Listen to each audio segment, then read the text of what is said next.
जिंदा दिलाने लाहौर। मैं सबसे पहले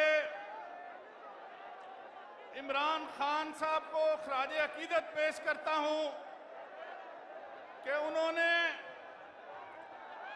हर तरह के गैर मुल्की दबाव के सामने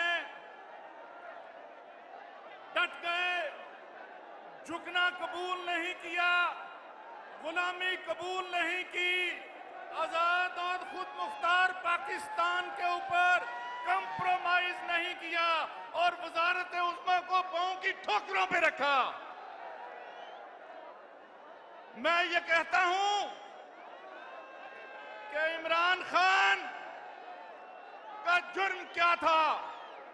इमरान खान का जुर्म यह था कि वो अल्लाह का नाम लेता था, वो खातमुल अंबिया का नाम लेता था, वो रियासत मदीना का नाम लेता था, वो पाकिस्तान के गरीब अवाम का नाम लेता था, वो आपका नाम लेता था, आपके जज्बात की बात करता था, आपके एहसासात की बात करता था, आपके ख्वाहिशात की बात करता था, आपके मसाइल की बात करता था, आपके दुखों की बात करता था और सबसे बढ़कर ये कि वो पाकिस्तान की बात करता था।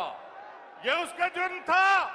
और दूसरी तरफ वो लोग जो बैरूनी आकाओं के इशारे पर एक दूसरे के खून के प्यासे चंद हफ्तों के अंदर इकट्ठे हो जाते हैं और कुछ बईद नहीं कि इस मुल्क का सौदा कर जाएं। इन्हीं लोगों के बारे में शायर ने यह कहा था कि जमीन बेच डाली, जमन बेच डाला, सारे जमाने का चलन बेच डाला और मैं रोटी में कपड़े में उलझा रहा, इन शरीफों ने मेरा वतन बेच डाला।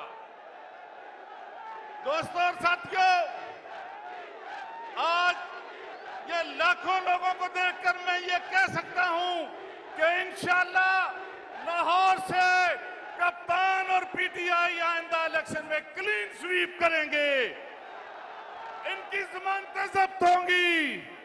मेरे नारे का जवाब दीजिए। खां तो निकल आया है, आजादी की हकीकी लंग के लिए इसके साथ चलोगे, इसके साथ बढ़ोगे, इसके साथ लड़ोगे, इसके साथ